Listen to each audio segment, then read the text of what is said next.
The Kings then decided to go and get themselves a netminder as they signed goalie Anton Forsberg to a 2-year, $4.5 million deal worth $2.25 million a season. Forsberg spent the last half a decade or so within the Ottawa Senators organization and was their backup or 1B option for the last 3 or 4 years.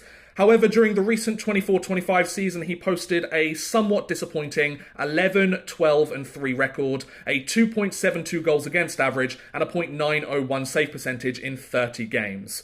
Now, in Ken Holland's defense, the goalie market this year in free agency was not very good at all. You see guys like Dan Vladar getting a 2-year deal with the Philadelphia Flyers. Jake Allen re-signed with the New Jersey Devils just before free agency started, so there weren't that many great goalies out there. Anton Forsberg is definitely one of the better options that were available. So I guess they're hoping that he's going to be a good 1B or backup option for them moving forwards.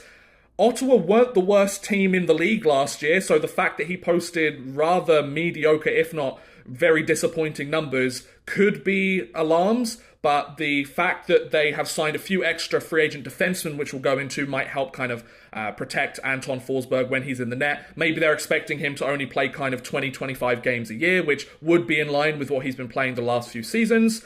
I'm not the biggest fan of this deal, but given the market for goalies out there, I'm not surprised that this much money was sent, and clearly Forsberg wanted something longer than a year, so he gets paid nearly $4.5 million for the next 2 years. Penultimately, Los Angeles decided to go and get themselves a blue liner as they signed defenseman Brian Dumoulin to a 3-year, $12 million deal worth $4 million a season. And of all the contracts that Ken Holland signed during day one of free agency, I think this one might be my favourite actually. Dumoulin is a solid two-way, stay-at-home, defensively responsible blue liner. He split last year between the Anaheim Ducks and the New Jersey Devils, had 16 points in 61 games with Anaheim to start the year before being traded to New Jersey at the deadline, where he got 6 points in 19 games, and he was a -3 in New Jersey, but he was a +2 in Anaheim, and Anaheim weren't exactly the most defensively responsible team last season. So I think this is a good signing for the Kings. He's a big, strong defenseman. He can throw his weight around. He's very reliable in his own zone. There's a reason he won back-to-back championships with the Pittsburgh Penguins during the mid-2010s. He's 6'4", 214 pounds, or that's what he's listed at.